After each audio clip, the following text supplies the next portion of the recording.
Okay, hi. So, final video for Discover Lands Unknown. Well, final plan video.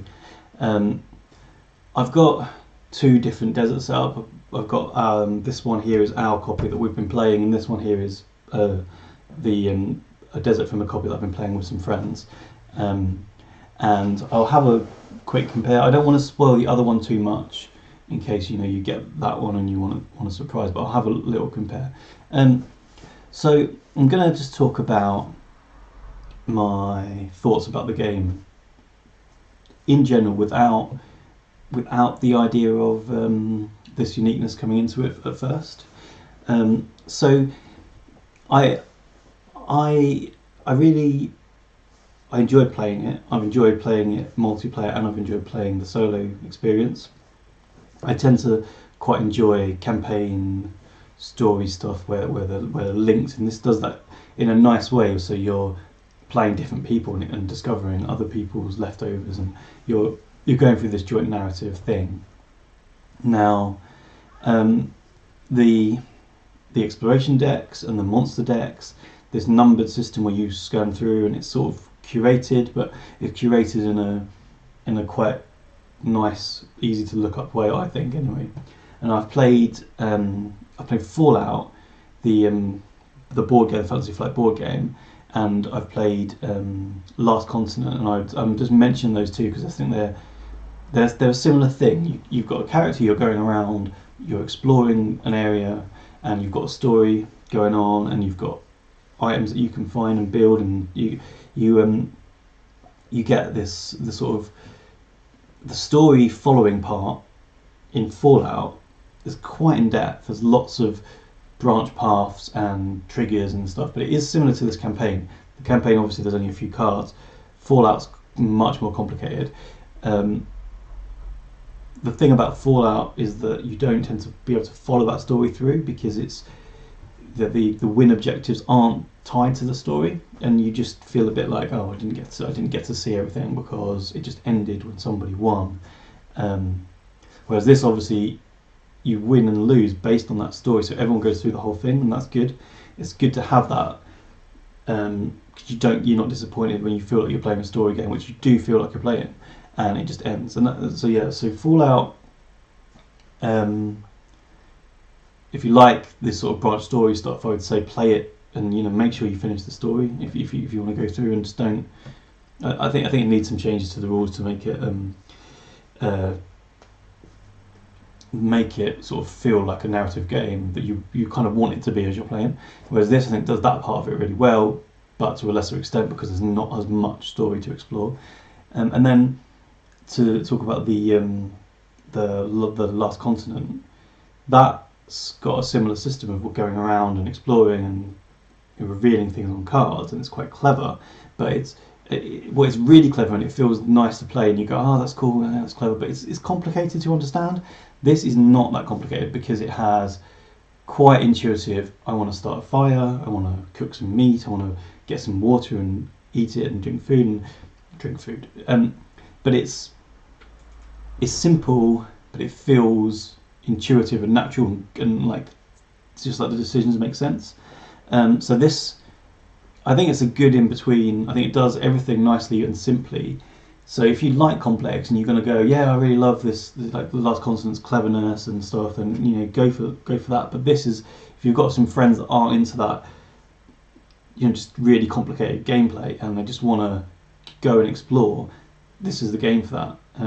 Because it's just really nice and, like I say, simple to do, but in like a good way, not in a it's just too easy kind of way. The decks, it just feels like, oh, cool, I can go back there now because I've got this thing that lets me interpret, and yeah, cool, there's hieroglyphs, and I go and read the hieroglyphs and then find something else, and it just is not, it's nice to do. Having said that, once you've done it in this game, you've done it and you know what it is. And they do say you don't read anything first, and play it as a group, play it together, and explore what you've got together, and uncover your land. And when you get to know it, that's when you can go to the PvP side of it. Everyone sort of goes, oh, well, I know if I go there and do this, I'm going to get this weapon, but someone else is trying to do it, and you can race through, and that might be good. I haven't played the PvP part of it yet. I think that's where the replayability of the game is going to come from.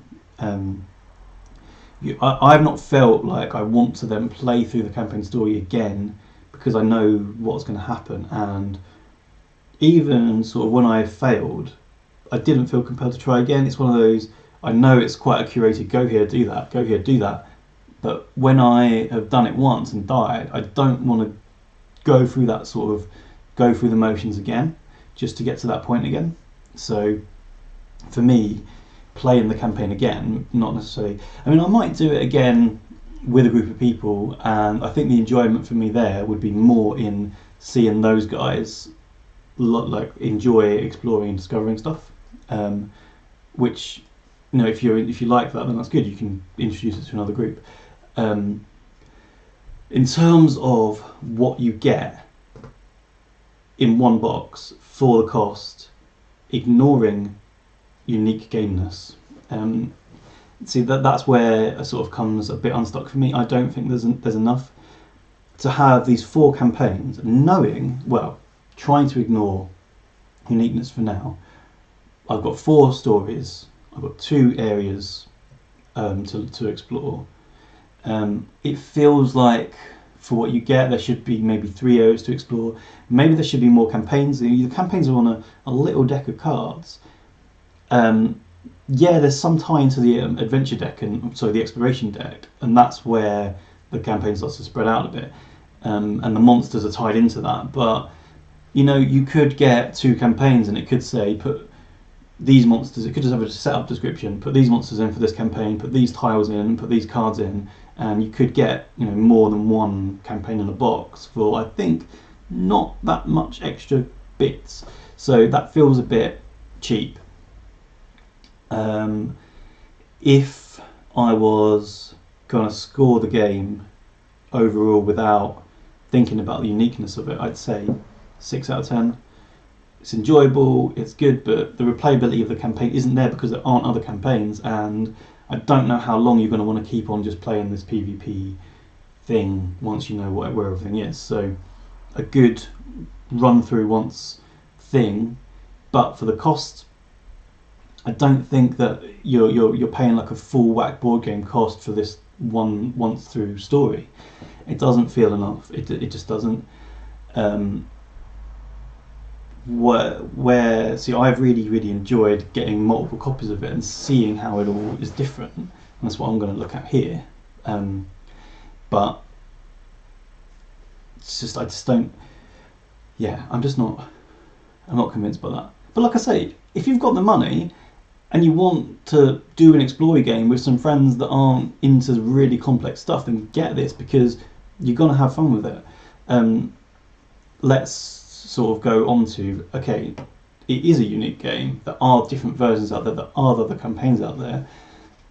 There's some ways that affects my opinion. And one of the ways is that I already know that there's 2 different desert scenarios I've got right in front of me that maybe aren't so different that they couldn't have put those both in the box, and that might make me think it's less good. But let's have a look. So 2 deserts. This one here is our desert, and the number 1 tiles, let's just have a look through. These are all just basic stuff, but we've got 2 landmarks on there. We have the pyramid and that broken statue that we've looked at. These are both hieroglyph translation things, and they both led to bits and pieces that had that story. So you had the treasure, and you had the treasure hunters there, and you could pay the treasure hunters, and they had the skull notebook, and you could get the skull notebook too. And there was the crashed helicopter we had later. But so let's look at this one. I've got this tree, and I've got nothing else. So, oh no, sorry, yeah. So I don't have the pyramid, and I don't have the statues. I've got this tree, and that's number 44. The tree, I think that the tree was just a way to get some water, if I remember. I'll just have a look at number 44 quickly. But it's yeah, it was a random dice roll thing, and I believe that it let you get some water. You could either like dig the sand out from under it because it was fertile and get dirty water from it. And we didn't see dirty water at all in our campaign, but you can get dirty water tokens, and when you drink them, you can get infected. So you drink the water, but you roll a die, and like on a some die well, you can get an infection wound from drinking dirty water. So already this desert is less Egyptian hieroglyphy themed because I just don't have those bits. Let's have a look at the twos. So again, the twos here, I've got the crashed helicopter, which was linked to the Skull story, so you could get the notebook from there. This one here has got an oasis. So this is sort of a semi-fertile, lifelike desert, whereas this one here is quite barren, and there's this Egyptian-y type thing going on. I'm just going to have a look at the card 30 on this side. I think it's just a way to get water. There's no actual water pump.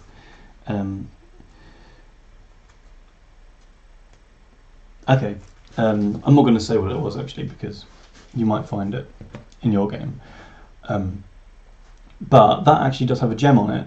So there's the gem thing is in both. Let's have a look at number 3. So there's just some bits and pieces, and this is where the water pump is. Now, in our game, we had in the desert we only had clean water. So all 3 different water pumps that you could put down there were clean. Yeah, this one here isn't the same. This one here has got water, but we've got an extra landmark here. That looks like some sort of pile of skeletons and bones.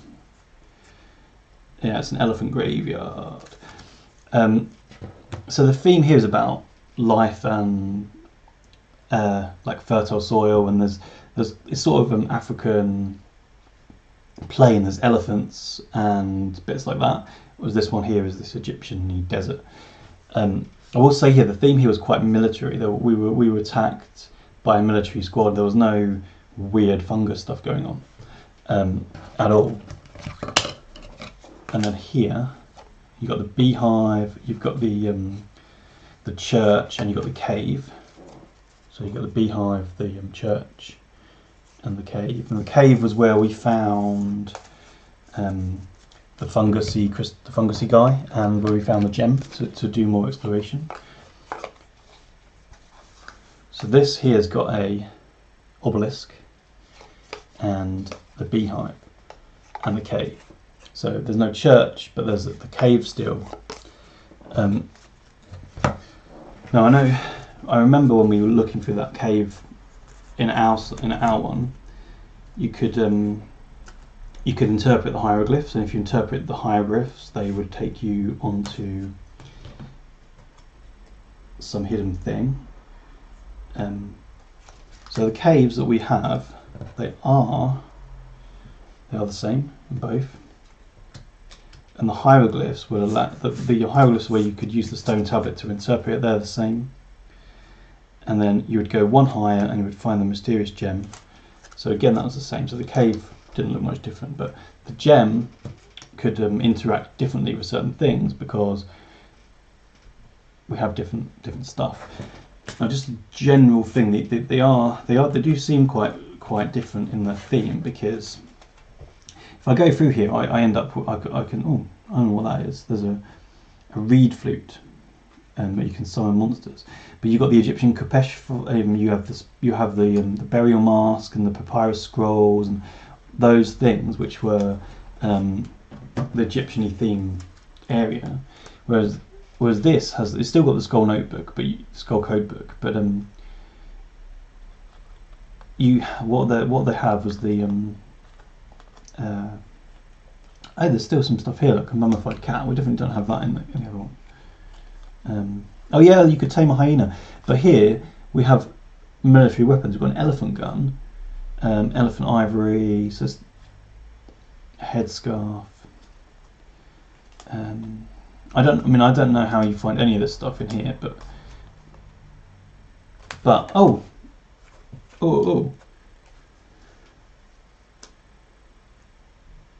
This here gets rid of physical damage. I've not seen that before. So they are similar, but the key thing, they are different. There's different things you can find, and different items, and they even do feel differently themed. Like this feels like an African plain, and this feels like a more sort of Egyptian themed desert. Now I think that we saw some Egyptian themed stuff here as well. I know what that was because I'm not explored it that much, but they do feel different is what it is. And so is that good? I think that if you were to play Discover and do one campaign, then what would be quite a good thing to be able to do is to go and trade your copy with someone else's if you really liked it, and you can play through again. Now it's probably worth thinking, well, just check that the campaign's not the same, because I don't know, maybe you can have this weird fungus monster campaign on other settings. Maybe you can have, but I don't know how they work. So our like fungus queen, she might exist in, say, a what's the other starting areas? So you can start in the bayou, or you could start in the island. So maybe there's an island one. I don't know, but yeah, this one's quite a military style one. I'm not sure what's going on. It could be like a poachery type story, but I haven't worked it out. And this one's different. So maybe if you're going to trade, go and say, well, as long as you've got two different terrain types, then yes, or as long as you've got a different campaign, then yes, because some of this is similar, but even between these two deserts, I think there's enough different to make it interesting to have a look again for a different desert with the same group and go, oh, that's cool because this is how it's different. I don't know how many different stories there are. I've not looked into that part of it, but I definitely have 3 different stories, and I don't know if maybe there's say you start off on the campaign section 1 and 2 of the fungus monster campaign, but when you go to a second terrain, maybe there's branches there. So even though you've got 1 and 2 of this, you might have some different endings. Could be.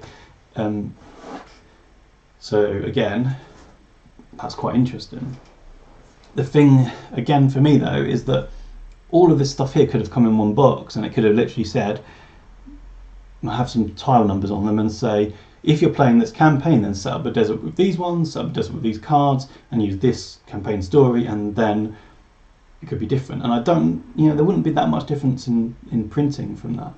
And they have said, well, you do get less, and the reason is because of the cost of creating the algorithm, the cost of thinking about all these different combinations and making them unique, and all of that stuff all contributed to meaning that this box of stuff is going to cost you more than you're used to paying for a box of stuff, but it is going to be your own unique one. And is that a good thing? Like when you're playing it, do you get any sort of extra sense of pride out of knowing that this is only your game? I don't know. All I feel like is a little bit shortchanged in the fact that other people are playing other stories that I'm not getting. But as a theory and as an attempt at doing something interesting, and as a sort of a what I've seen about this and what I kind of agree with, and as a kind of an alternative to a legacy game, it's quite a nice thing. So take a legacy game, Pandemic Legacy. If I play Pandemic Legacy with a group of friends, you get to open the boxes, you get to experience it all, you get to go, wow, this is really cool. Like, that kind of growing of a game and discovering is a cool feeling, and you do get that with this game. The thing about then Pandemic Legacy is, if I want to get another group of friends together and play Pandemic Legacy because I've enjoyed it and this is good, I'm playing it a second time and I've already seen what's in all those boxes, and and it's not different. So that means for me, I can't experience the game again anew whilst my friends are. Whereas if you were to play Discover and treat it as that sort of legacy idea, then you do get that. But, well, you hopefully do get that because you're going to get a different bunch of stuff. I'd imagine that in terms of every game is unique, you literally could have exactly the same game but a different character pack. Coming on to the character packs, I did say at the beginning, but there's 6 character packs and they all are fixed sets of 6 characters. I don't think that's needed. I think every character should be able to work on their own, and the combinations of stuff. Although having said that, there are quite a few characters that are all about helping other characters. So as a solo player, I didn't take any of them because they were all like give somebody else this or do that for someone else. You wouldn't want to get a box full of do this for somebody else characters if you wanted to play it solo. So I guess that mix up in the packs of 6 kind of ensures that you can play it on your own if you want to. But yeah, I've only seen 4 character packs in the 3 copies that I've bought. So there's characters out there that I don't have. There's 2 terrain types I've not even seen because I got a desert, a badlands, a desert and a snow, and then a island and a snow. So the bayou and the valley I don't have. But that's good because I mean I can go, well, I want to trade this for Bayou Valley, and even if I get the same story, I'm going to be doing the story in a different location. So if I were to consider, as I have, the idea of a unique game, I in general am leaning towards a yes, I like it. Yes, it's not great value as it is, but the value that you can get from it is, if you enjoy it the first time around, getting hold of another one. Now, Board Game Geeks do a maths trade. I think I'm going to try and put my copy of Discover on the maths trade to try and get another copy of Discover, and see how that goes. What I'm kind of hoping to do is get a little notebook and just say, Glentifer has played this version, he doesn't want this one back, and pop it in the box and let other people fill that in, and I'm grilling about this idea, but I think it would be quite cool if there was a little group of UK people that were just trading around their copies of Discover to discover them, just recording that they played them. It makes them even more unique, and if you collect your name in these things. The other thing is, though, there's a lot of games out there, so is it worth putting that much time and attention into it? Well, if you like it and you like exploring, I think this game really does nail that until you've done it. As I said, you want to get a different copy after you've done it once, and you don't really want to be paying for that again. But you can send out this box for, in the UK, £2.60 second class Royal Mail, and you can get the same thing back again with different stuff in.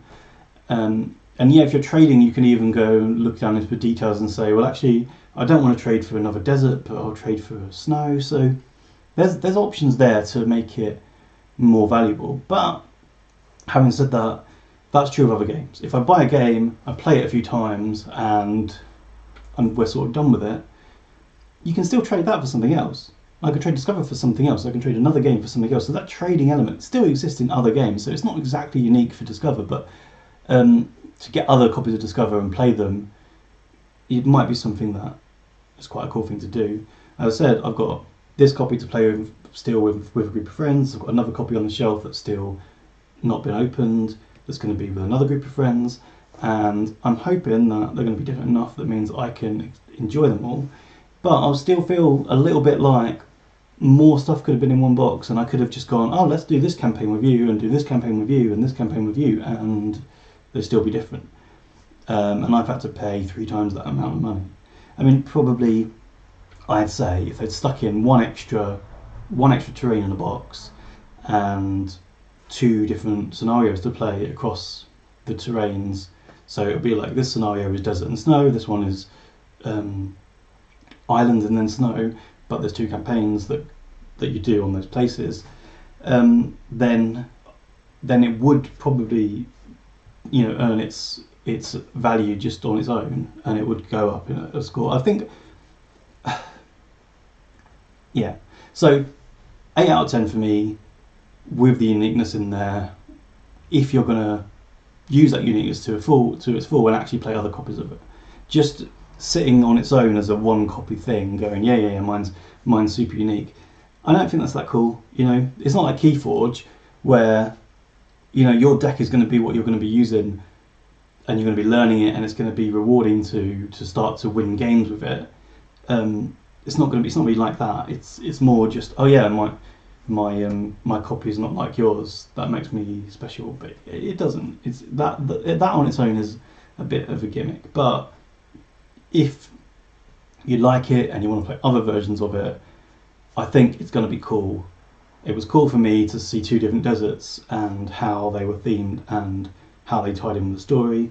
The monsters especially, they're definitely themed. Like you get monstery, mushroom-covered creatures in the mushroomy one, and you go, oh, there's some kind of mushroom thing going on, and you don't get that here. You get these African safari creatures, and yeah, so it's good. I really like it. If you like exploration and you don't want things too complicated, then this is the thing. It's also, I mentioned Last Continent, and this in terms of money, this is way cheaper. I mean, there's not as much stuff to do in there, but I mean, it's way cheaper. So yeah, so all the time. I think that's because I'm wrapping up.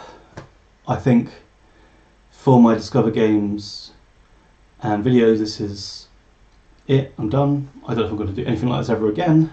Maybe if I trade this off for another copy of Discover, I can solo play that one as well and see if there's any interest. I don't know whether anyone's even going to make it to this video. If you have done and you've watched them all and you've enjoyed them, thank you. If you haven't enjoyed them, then tell me why, but don't be too cruel. And I will see you guys again sometime. Thank you.